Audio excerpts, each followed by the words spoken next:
What's going on, y'all? I am Jeremiah, your host of the Chain Reaction podcast. Good to talk at you today. I am joined today, as always, these days, by Mr. Jeremiah Harding. What's up, man? How you doing? Reasonable. I've been doing this walking thing lately, where I walk at least 3 miles a day, and now it doesn't feel right if I don't, and it feels very good if I do. So I think my body's getting used to being healthier, and that's good. Because before I would just lift my body weight with a door gym, Yeah. and that doesn't do much for cardio. So now I'm basically power walking a few miles and I'll get like a thing on the way, like one of these little drinks or something that to sort of incentivize me getting where I'm going. But Get a smoke as a, oh, as so, to so treat yourself. so have you tried vaping? I'm sure Nope. you get that a lot. Nope. I've tried vaping, but I don't like it. I don't Oh, vape, really? we'll say. Yes. So, what don't you like about it? I'm just curious. I think I don't like the mouth feel or lung feel. That's probably what it It's a is. little harsher to be sure. It's just different. Yeah, I don't know. Sometimes it feels like you have to suck really hard, but I think the new vape things are a lot better than the old ones. But I very Well, I think it. specifically, when I smoke, I very specifically only smoke cloves.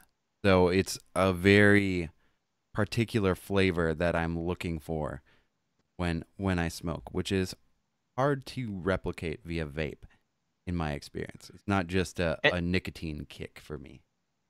So you're looking for basically a cigar taste. Cloves don't taste like a cigar.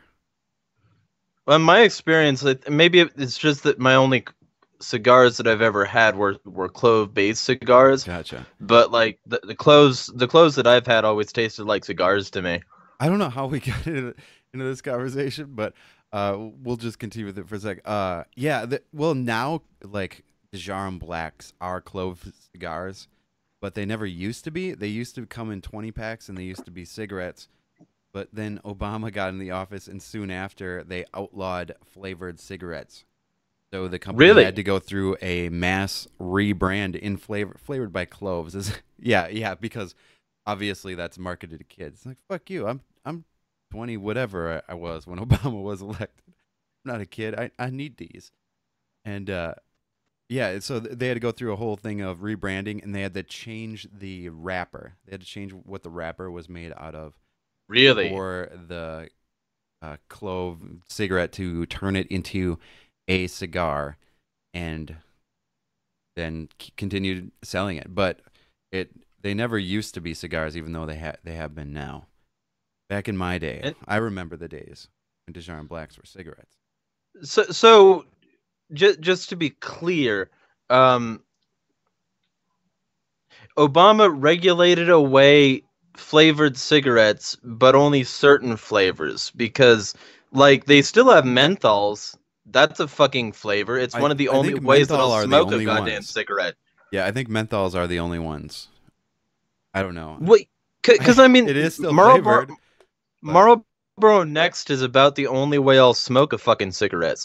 So I mean, like, those must be new. they have this little extremely strong menthol packet that kills the flavor of the tobacco. Okay. Because I hate tobacco flavor. You know, Like the Camel Crush, yeah, only much much stronger. stronger. Okay. I've never been a fan of menthols. I don't smoke other cigarettes either. At one time in my life, I was an American Spirit man. Now I So can't you were handle a them. hipster. I still am. I've been told I'm a hipster. I was a hipster before it was cool. That's just because I don't care what other people think. So then I end up doing things and behaving in ways that seem hipsterish. Yeah. A couple of things I want to mention. One, no intro song. I made this huge mistake a couple weeks ago of doing a last minute, not a last minute, but upgrading to Windows 10 before it expired in December and doing a free upgrade, which meant I had to revert back to Windows 7, which then meant nothing on my computer worked anymore. So I had to do a full fresh reinstall of Windows 7, and I think do like 200 Windows updates to get my computer functioning, and it was not working before next week. And while I did back up all my files, I have no idea where the intro song file is for this podcast. We're just jumping right in. I thought it was somewhere close by. That's why I didn't have it ready. Man, that was one of those things that I thought, oh, this will be nice. I have one PC with Windows 10 on it, and I like different aspects of it. I assume people are spying on me anyway, so it doesn't really bother me that Windows 10 is a little easier for Windows to spy on you. I'm just assuming that's what happens. And that just ended up being a giant mess where I had a brick of a computer for a week. Yeah, So, well, Windows. So that's why there was no episode last week, because I fucked up.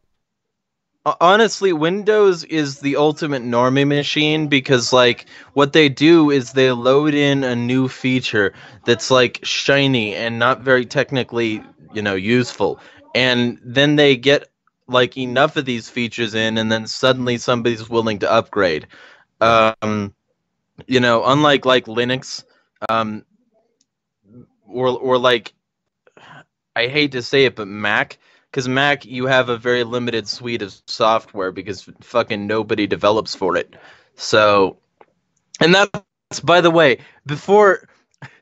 that's why Mac does not have as many viruses. It's not because it's better coded or more frequently coded or because the builds came out yesterday. It's because nobody fucking develops for it and nobody buys them. So you're much more likely to get a hack for like a more effective pool of people because hackers aren't fucking dumb. Yeah, fewer people buy Macs. That's the biggest reason why there's fewer viruses. I don't know. I mean, being a little bit more stringent with their software can't hurt in terms of going toward a more proprietary development. I don't know. But there's just a less motivation for a Mac.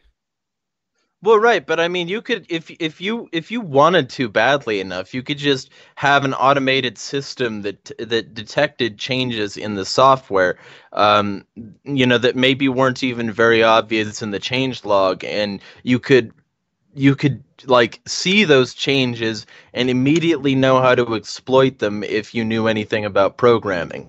So, I mean, like. Seems these days that half the exploits are just government backdoors anyway that other people figured out. Right. And they don't make those clear. Right. So I mean, all you would have to do is have an automated system that, got the latest build of it and automatically analyzed it for backdoors. That's like, I think, ethical hacking 101. Which, I've never taken an ethical hacking course, but I do know quite a bit about it through possibly less than ethical means. I don't know. It depends on how you feel about IP. But the fucking it's so stupid when I hear people say that Macs are harder to hack. They're not. They're easy to hack, just like any other system. It's got vulnerabilities that you can exploit. And the only difference between Mac and the other shit is that you don't have as many things to exploit, and you don't have as many people to hack. I had no idea that you were so passionate about getting rid of the perception that Macs are a I just more don't safe, like Mac safe computer. people. There are 3 hills that Jeremiah Harding will die on. 1, the Bilderbergs run everything. 2, the state is evil. And 3, Macs are not less prone to viruses. Yeah, and well, because that's the real thing of it, though, is the people behind this lie, and they just want to justify getting a very expensive machine that does less. It is an interesting cult-ish sort of. Some of the Mac users, PC users can be the same as well as Android. Anyway, that is not what I want to talk about today. How was your Thanksgiving? That I want to hear about. Do anything fun? Oh, well, the Thanksgiving part of it was fine. I had a lot of interesting talks with family who are suddenly very interested in my politics. With Trump? Is that why? Yeah, Or well, because the family I had Thanksgiving with, a lot of them are not on the right, and so when I told them last Thanksgiving that Trump was going to be selected by the elites, they didn't believe me, and now that he's in against the popular vote and against what so many people are, well, idiots are okay, calling okay, all I have to odds. interrupt you for a timeline question. You said that Hmm? Trump would be selected last Thanksgiving, which was after the election. Well, here, okay, sorry, Yeah, need clarification people. there. Right, right. Um, so I've been saying this for about 2 years now. And like before last Thanksgiving, essentially, I had already said that. And then last Thanksgiving, they started to ask a bunch of questions. And this Thanksgiving, they came with more. Cool. So yeah, it's a good thing you clarified that. Yeah, yeah. Make sure we're clear. Yeah, that's kind of fun. Have those conversations. We had you didn't ask, but we had a bunch of my wife's family over for Thanksgiving. Some of them came from out of town and stayed with us and all that jazz. So we had a packed full house as well as multiple days of food prep and shopping prep and all some of my least favorite things. Do really. I I don't mind cooking or shopping, but cooking for large groups of people is not my forte. I cook for myself. It's easy. Don't need to make a production out of it. But it was a fun time. Um yeah, I don't know. Just busy. I, Just felt I, like feels good for it to be over as well. I sort of prefer cooking for large groups. It's like it's entertainment. It's putting on a show. In my experience, like that's why I do it, because that way I can like sort of show off my capabilities in front of a large group of people. So Wow. There's some loud voices over there. yeah, I'm Are gonna people in an I'm gonna argument right bash on now? the wall. Yeah, it sounds like noisy neighbors. Okay. Sounds like it's getting a little aggressive over there. Yeah, that's definitely not my son making that particular set of sounds. All right, I Thanksgiving. just We're shouted at them, so they should stop. good. I hope they stop. I actually kind of hope they yell back and you guys just get into a shouting match. Probably not a great podcast, but somewhat interesting for me to watch. Do you, Yeah, well, it'd be entertaining. yeah, it'd be entertaining. At least from my perspective. I don't know what other people think. Yelling again. Hey, Mr. Harding. We were going to talk about Thanksgiving last week. Do you Yes. anything that you would like to talk about? Are you going to pause this while I talk? Hold it over for me for a moment. I'm gonna go yell Okay. at the neighbors. Okay, I guess I'll just engage in solo conversation, which I do not like to do. Thanksgiving, there's a lot of misperceptions of that. One thing I'm sure most anarchists are familiar with, anyone who's been to Mises.org, is that the first Thanksgiving was not this time of bountiful sort of production that everyone was celebrating how much food they had and how much agriculture, how successful their agriculture was, and wasn't this big time of just sharing in their abundance. But the first Thanksgiving was a time when everyone's bellies were full, but the reason why that was notable is because the rest of the time everyone's bellies weren't full, because the first couple of years of these various colonies, these small colonized towns, were very unproductive, and half the population a lot of the time starved to death within the first couple of years. They didn't know how they were going to make it through the winter. And this is, one of the things I became aware of after becoming a libertarian. You learn about this stuff, and then the historical background behind things like this makes a lot of sense, and you become more aware of it because you have a lot of friends that share articles about why socialism sucks and why the free market is great. But the reason why the land was not very productive, and why people were starving to death en masse is because everyone was fed from the common store. No one, no family was given property that they actually owned or was allowed to homestead property that was theirs, that they could themselves work to better their lives and keep in a strong working capacity, make sure everything would remain fertile for decades to come because they would pass it on to their kids, which is the motivation, behind keeping land safe and keeping land keeping all the nutrients in the soil and keeping it safe from predators and stuff. Future, the reason you would do that is because you're hoping to be able to pass the land on to your children in the future and maintain its value. Otherwise, you don't have a motivation to maintain the long-term value if it's going to fall out of your family line or fall out of your possession. I'm just talking about Thanksgiving. First Thanksgiving, Common Store. Harding just came back, so he's trying to catch up. And the socialist sort of not background behind that, but the socialist method of feeding people. So everyone was starving to death, and they're like, "Well, what are we gonna do?"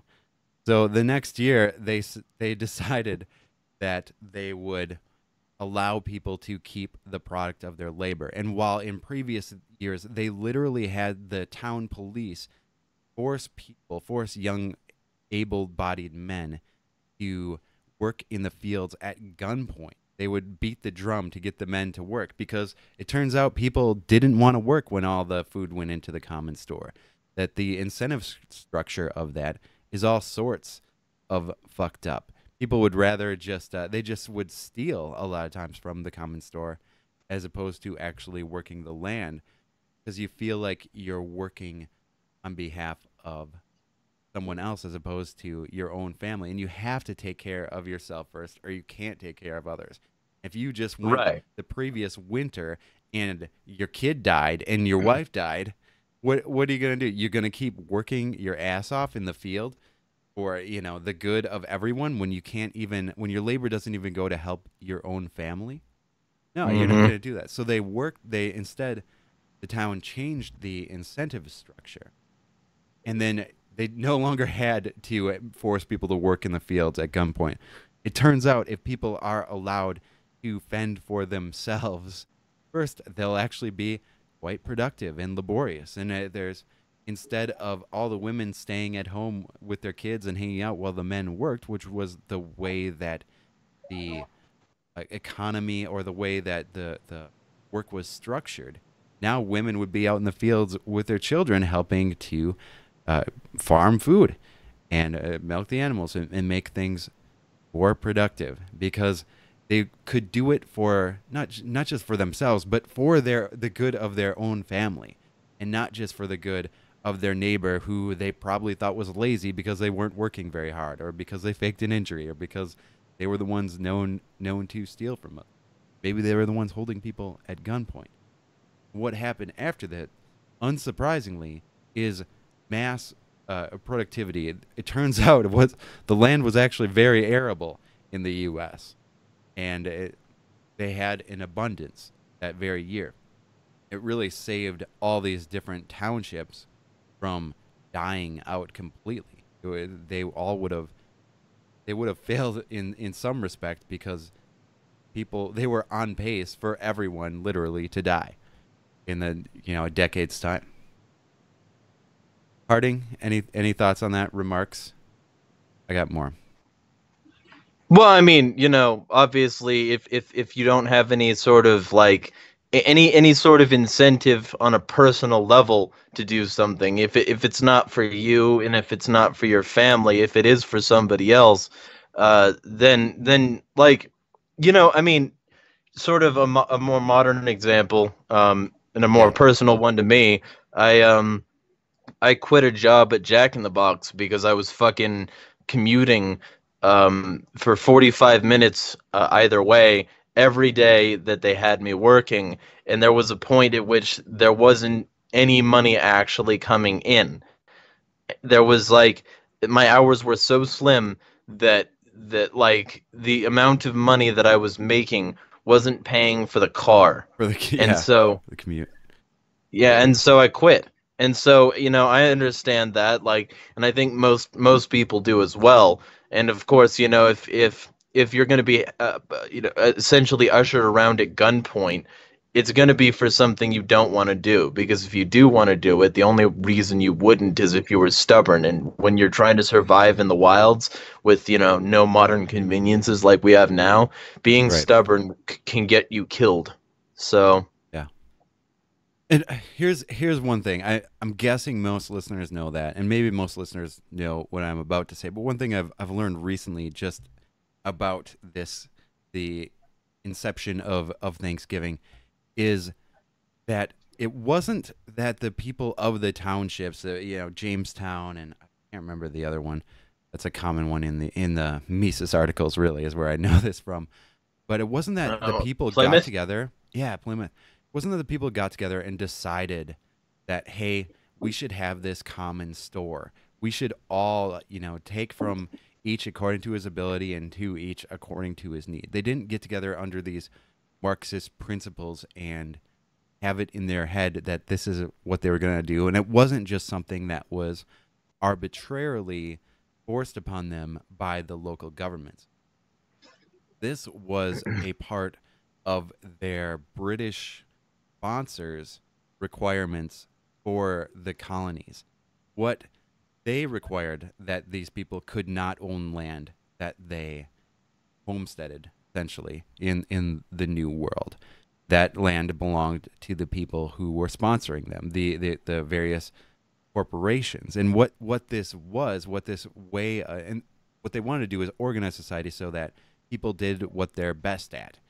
And they specifically had roles for individuals who were going to the colony to perform in order to make the company's money overseas in Great Britain.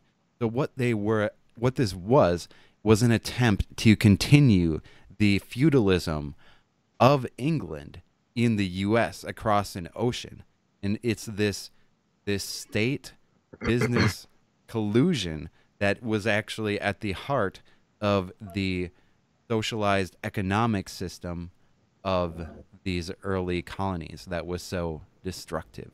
And that for me is an insight into the state that I don't know if I've often missed it. I missed it for a long time. And even after becoming a libertarian anarchist, for a bit, it it wasn't something that was so clear to me.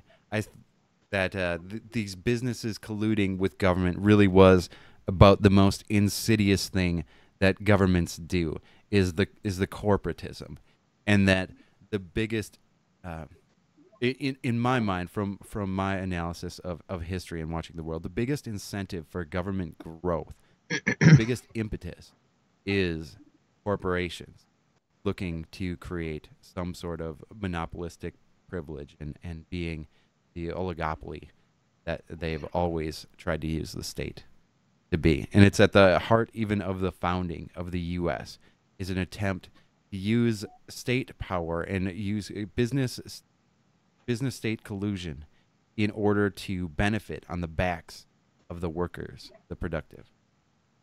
Which is why, of course, the U.S. in all its nobility and its anti-tax mentality, of course, they had to crush the Whiskey Rebellion, because it was Right. never really about freedom; it was about difference. Yeah, yeah.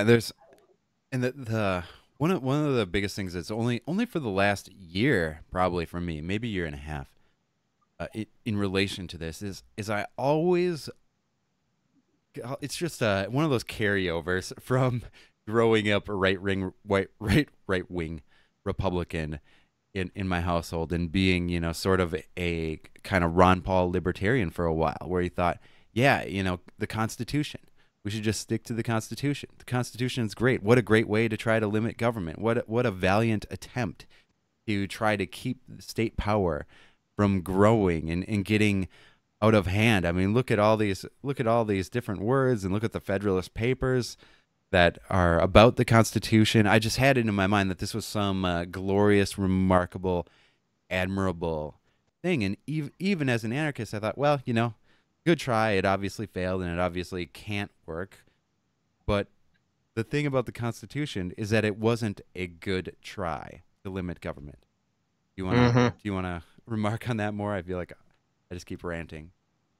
Well, I mean, you're doing a good job on that because like it's not remotely a good try. If it like first off, anybody who hasn't already should read Lysander Spooner's No Treason, number one, The Constitution of No Authority.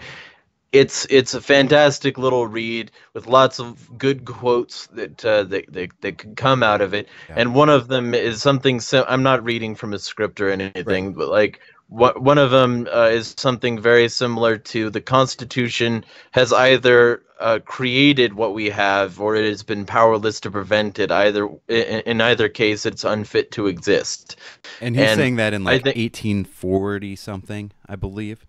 Like Mhm. it's only like 50 years later, and this dude is talking about how big the government is and how much the power has gotten out of control, and Mhm. how this thing is a complete disaster. So it's not like not like only now do we realize that government is this giant behemoth that no one has the power to hold accountable. That happened just a few decades after it was brought into being through the Constitution. Yeah, well, and because that's one of the things is that during his time, um, if he hadn't have been doing the other things he was doing, trying to start that postal Yeah. competitor, if he hadn't been trying to do these things and being shut down completely unnecessarily by the U.S. government, then we wouldn't know his name today. We know his Yeah. name because he was a philosopher and because he also put his money where his proverbial mouth was.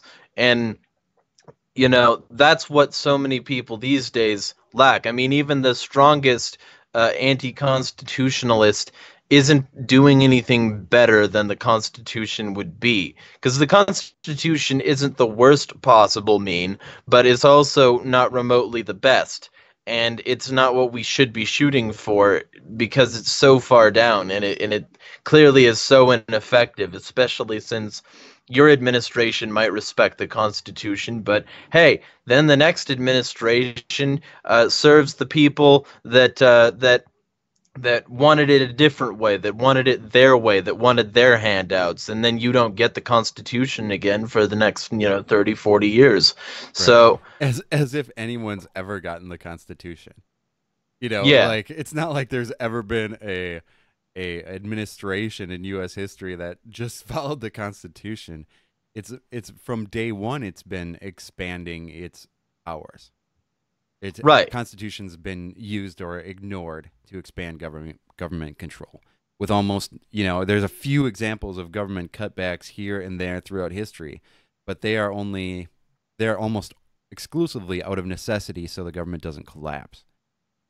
Yeah. Just it's saving itself. Like when it Yeah. cut spending after World War II, for instance. Well, and that's only because we could, really, because so many other fucking countries, especially Germany, um, were stealing from their citizens to pay for their wars, you know? Because they were basically the ones who had to pay for both world wars. Um, and as a result, their citizens bore the brunt of that. And I thought after World War II they did not have to pay. I might be But wrong about but that, but I they thought did that I. They did after World War One. That's what created the crazy conditions which led to the rise of Hitler. But I thought they didn't after World War Two. Um, but I can't tell you, I can't say. Well, I mean, either way, they had to pay. Their citizens had to pay for their country at least, Yes, and and the war is economic insanely destruction, which is expensive. pretty high cost. Yes, U.S. didn't have to pay for shit though. Not not they didn't have to pay for their own economic destruction, which made a pretty huge difference. Yeah, Like all and, these other and places across Europe and across Asia were completely had all these businesses destroyed and uh, infrastructure and all their production really because Housing, housing, people yeah, to housing, the yeah, people that would have like paid the taxes before. Like so realistically, it's always been a matter of getting the other guy to pay for it. So wars, specifically one in the World War I and Two, were a lot of the ways that that money got transferred from the average person to governments, and the only difference was that the the governments that took it were foreign, and yep, it didn't really benefit the common person at all. The thing that benefited the common person was when Germany's economy was basically centered around very limited spending and maximizing industry. yeah. And you know, German steel and fucking the amazing work that was done to completely rebuild Germany. And then, of course, they had to get into the EU, and the EU basically sucked the life out of them until now we have Angela Merkel, who takes German flags out of people's hands at public assemblies. I didn't know. That's kind of funny. Oh, it's this world is crazy. I mean, it's a weird thing for the what is she, president, prime minister, whatever her PM. statist role is, uh, that she'd be trying to shut down nationalism, which is itself, despicable statist concept. It's just a weird thing that the devotion to the EU would be more important than nationalism, state power, and state growth. I want to get back to the Constitution a Yeah. little bit, just real quick. So we can keep going on this if you want to. Just we're getting far away from it. In addition to Lysander Spooner, is Sheldon Richman has some great Yeah. articles regarding the Constitution. He wrote a book. I haven't read it. What it's called The Counter Revolution, the Constitution Revisited. And what he points out, articles, interviews, and I'm sure in his book, is that things like the Commerce Clause, for instance, the language used in the Commerce Clause is all about mercantilism. It's all about protectionist policies. That's what all of it is associated. Regulating trade between nations, states, and Indian tribes is code language essentially for corporate collusion with government and to use the state to receive special privileges and prevent other people from engaging in the trade you want to, so that your profits are protected not by your economic capacity, not by your efficiency, not by providing a great service at a low cost and engaging in these beautiful voluntary relationships with others, but by state power. And that's one of the things one of the driving forces behind the Constitution is this desire by these large corporations, large businesses, the politically connected, continue with a lot of the benefits they had under imperialist England or whatever the other sort of governments they were under previously uh, gave them. And Right. what they needed was a state to have more power, which is why they needed to get rid of the Articles of Confederation so that the state could have enough power to make their businesses successful. Right. And most, you know, the funny part is that most of the South pre-Civil War believed exactly that. They believed that the U.S. had essentially become a colony of England, and it had essentially followed in the footsteps in terms of policy of England, with the only difference being that it was easier to get into. There was a lower barrier of entry. And so the South saw themselves as basically a separate nation, because they were the manufacturing and fucking agricultural powerhouse of the U.S., the entire fucking thing.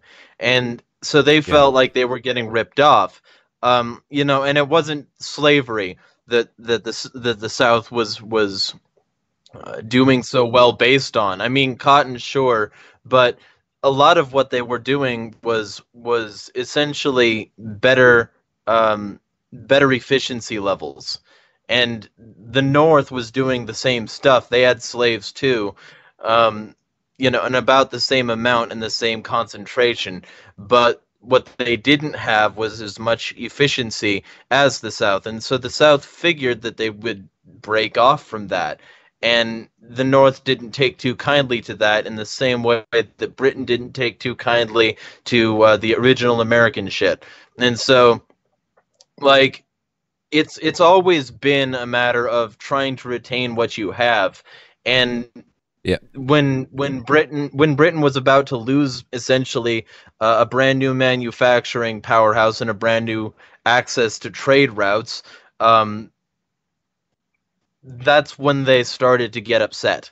It Yeah. wasn't that America was somehow unethical. It was that, and they knew this too. They made no bones about it. Um, it wasn't that America was unethical. It was that America was going to take away their resource faucet over on the what was previously assumed to be Indian coast. Yeah. Yeah. Say too, like, it's not that the Civil War wasn't about slavery at all. I mean, there was fear in the South that the the U.S. government was going to end slavery. I don't know. I don't know about the same concentration stuff. That could be true. I thought there was a lot higher concentration in the South because it's more agricultural based, and there was a lot of northern states that had already outlawed slavery. Whereas I Well, don't think there later, were any in I'm saying like not. pre-Civil War. I think I'm not pre-Civil saying War. during. I think pre-Civil War there were states that were already had already outlawed slavery in the North, and that's Yeah, not some necessarily of because them. they're super ethical, because they were really progressive. They might have been, but it seemed more economically feasible because they were industrialized, not agricultural based. Yeah. So that they're it didn't require as strong of a cultural movement in these states to end slavery because there just Well, wasn't as much investment in it in the first well, place. and also, of course, if you have freemen, then you have taxpayers, which is a contradiction in terms. But Yeah. essentially, they're always going to be slaves. And slavery Yeah. wasn't abolished when the Civil War ended; it was universalized. The fucking Emancipation Proclamation and its like criminal clause, where if you're a criminal, you still got to be forced to work. And so now we have chain gangs of people in Well, and it only orange freed doing people our in the South. fucking. Well, yeah, I and mean, and of it course it also didn't free them either. no, it just said the slaves in the South were free, but the slaves in the North had to keep working with the Emancipation Proclamation. Well, of course, and that now we get to lionize him with literal fiction, and people think he's a badass because of Abraham Lincoln Vampire Hunter, which is why I hate that movie so much because it's a lie, and people know it's a Lie. lie, and It's a yet they lie, pe- you and guys. Abraham well, Lincoln never killed a fucking. I mean, maybe he did, but it's It a seems a fucking lot. lie. People know it's a lie, and they still choose to use that as a way to idolize somebody who deserves no such idolization. Yeah, I was gonna say some statism is slavery. Some slavery is preferable to other forms of slavery. Like I do prefer being the kind of slave that I am now, as opposed to the antebellum South under the chattel slavery system they had there. Right. But Or also being worked to death on a railroad like an Irish yes, person would be. yes, absolutely.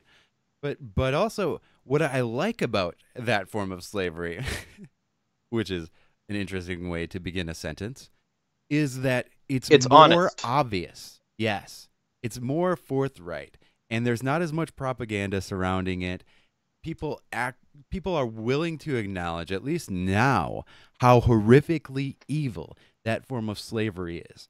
But when you point out the present form of slavery we're in, often people's first response, and understandably so, given that they're a bunch of propagandized children and their brain functions at a highly low IQ, highly low, at an incredibly low IQ level when it comes to statist ideas and ethics. But they will immediately try to explain why it isn't slavery and why such treatment of individuals is just. It's really disgusting. And of course, then they'll they'll ignore the fucking voluntarist aspects of Christianity, and they'll just point to that verse in Romans where fucking, oh, do what your government says, not like we were talking to a specific group of people at all, not like it was a letter to a church and it doesn't fucking apply to you, and maybe Jesus's universal commands are what you should be doing. Fucking idiots. Well, I'll remark on that quickly. But it's really interesting what it says, and it's one of those things, especially if you're writing and your letter is in danger of being of being Yes. taken by Rome and it not being sent.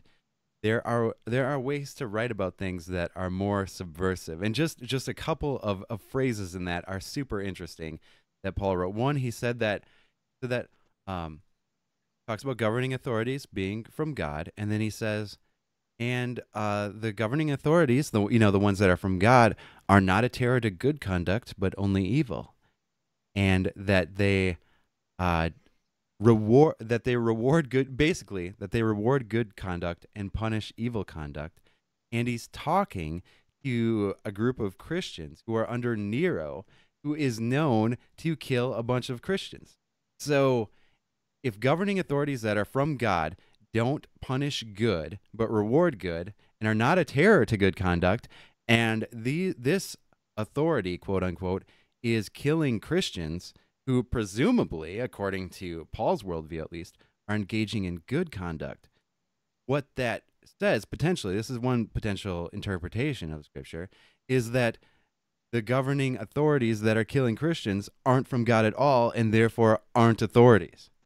I don't know if that line of reasoning made sense. It usually helps to have the text in front of me, but Well, no, I mean it absolutely does, and to, like I grew up in the church. I've read the Bible front to back probably 3 times, and I know a lot of these verses, so I think you got it fairly close to it. yeah. All right, let's move on. We got a few minutes left. Let's any last things you want to get to? We're like 15 minutes. I just wanted to talk about Constitution, mercantilism, all that bullshit. That's all. Yeah. That was on my agenda today.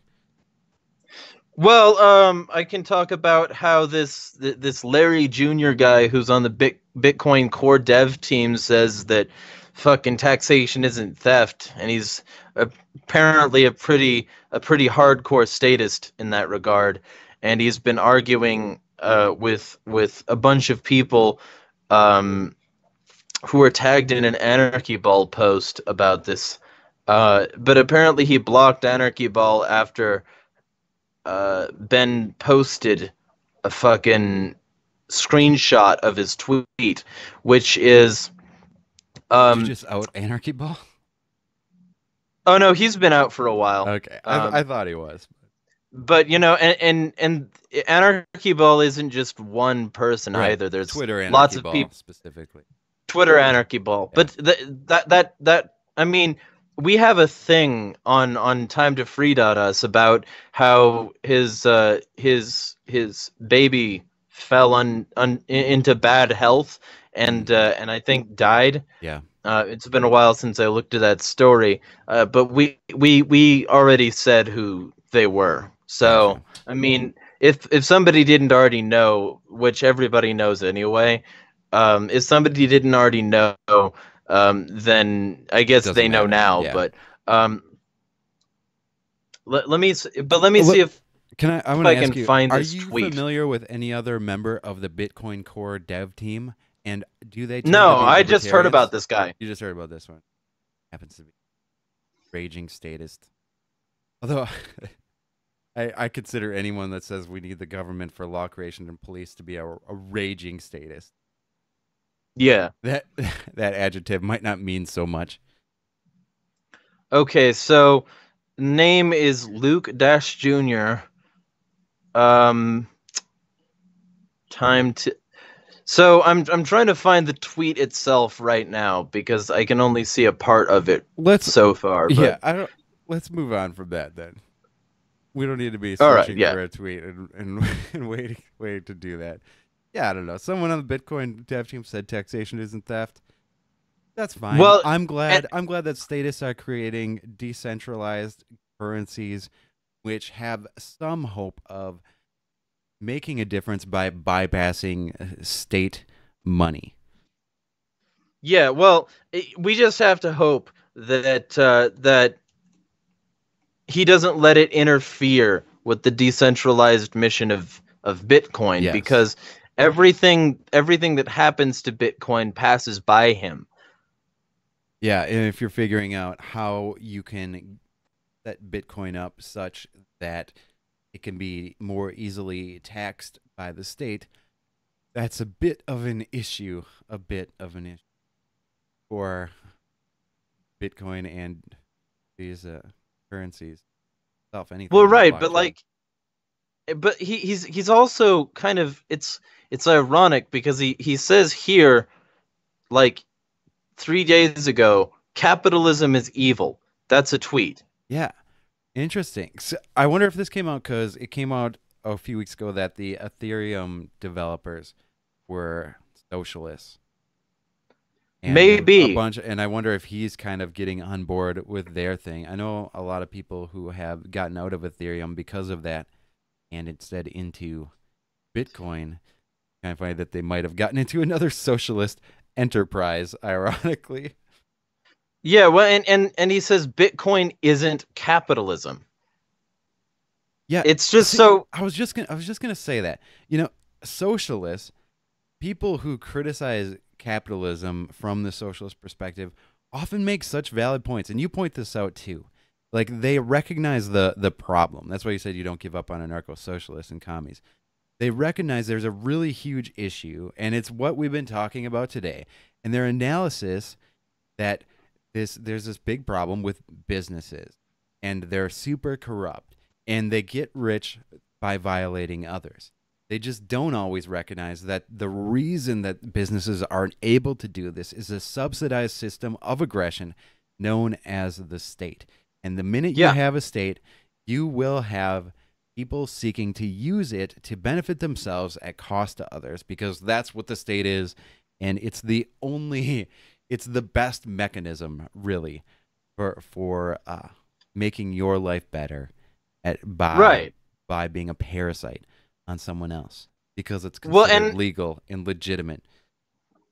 and not just being a parasite on somebody else, but it's sort of like sports, you know? People act like it's them, but it's really their team.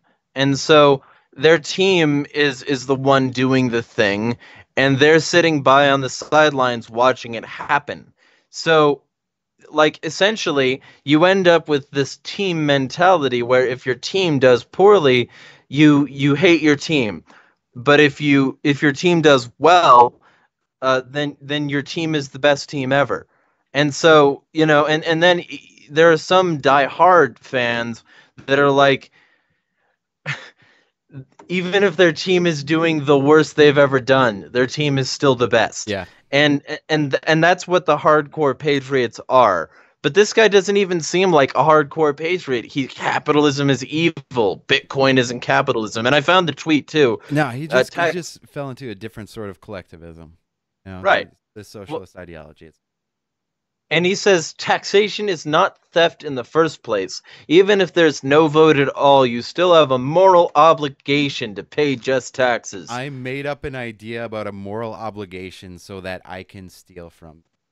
See, people just turn into idiots. Like I said, they are can be very very smart in so many ways, but they think like a propagandized child when it comes to the statist ideology. And I probably even still think like a propagandized child in some ways. It takes a lot of years to become rational in areas where your brain has been trained to be irrational. Right. And the number one area in that in our society is when thinking about the state. Just accept all logical inconsistency and just repeat these mantras that sound like they make sense, that appeal Right. to emotions and appeal to the brains of people who haven't learned to think. Like And it's gotta love the taxation's a people. moral obligation, social contract. And Government gotta protects love your the rights. people who are like, uh, well, you use the roads, don't you? Yeah, moron. They're a fucking net that the government has thrown across the globe, uh, and that world governments pay to maintain using stolen money. How is it fucking a moral obligation to not use the roads when that would literally mean staying in my house for the rest of my fucking life? Oh yeah, Yeah, that's yeah, that's a real actionable solution. as if the government's a legitimate owner of anything. No Right. organization that exists through murder-backed theft can be said to rightfully own any sort of property, especially when that stuff was merely declared to be theirs in the first place without any sort of real homesteading going on, and often stolen directly from other individuals. It's Yeah, the like same eminent going back to domain, yeah, fucking civil asset forfeiture, everything they have is goddamn stolen. And so I have zero problem with anybody using any government resources because the way I see it, it's like an unarmed protester being beaten the fuck out of by a cop, and they take that cop's stick and beat the fuck out of him. That's my philosophy. Use government resources, use them up, get the government on its fucking knees. yeah, yeah. I agree. I don't have any particular problem with that. I understand the people who ethically, deliberately don't use any of that stuff or use the minimal amount. That makes sense too. But I just don't see a problem with it. Like going back to slavery, it's the same as saying, well, you have to work for your master. I mean, you obviously consent to working for your master if you eat the food that he gives you, right? I mean, Right, don't eat or if you or a rape victim don't being consent. like, oh yeah, you know what? I guess this is totally consensual because I could have just been stabbed, you know? Yeah. But I accepted this sex in exchange for not being stabbed. I guess that's consent. All right, I got to get out of here. Well, I still have a few minutes, but any last things is what I was going to get to. Oh, I saw the PewDiePie thing. Okay, yeah. Anybody who wants to ask me, you can just watch this and know that I saw it, and it was amusing. And I hope he does it again because I got like 13 followers out of it, who might never have even considered any of my extremist bullshit. So I saw it. He posted the thing and he thought my face was amusing. So, I mean, yeah, Yeah, I he's right saw on it. that. He's right on that. Yes, yes. Um I mean, Charles Manson died, but he lives on. someone's got to keep the dream alive. Exactly. All Helter right. Skelter. Anything you want to plug? I want to plug. This is my my little head X here. I gotta. Um, You're plugging. Oh, Charles Manson. All right. yeah. Yeah. But I'm about to make this Christian anarchy shirt that says you can't serve two masters. So if anybody's interested in that, then that'll be available probably by Wednesday. Cool. Yeah, you can follow me on Twitter at JeremiahJM, and I promise next week that I will either have more sound absorption things or I will be a little less restless. Won't hit my mouse against the hard table as many times. For our MP3 listeners, which I'm guessing that's going to come through in a lot. Thanks for joining us. Appreciate it. I hope you all had a good Thanksgiving, and I hope you have a great week. Fuck the state. Peace, y'all.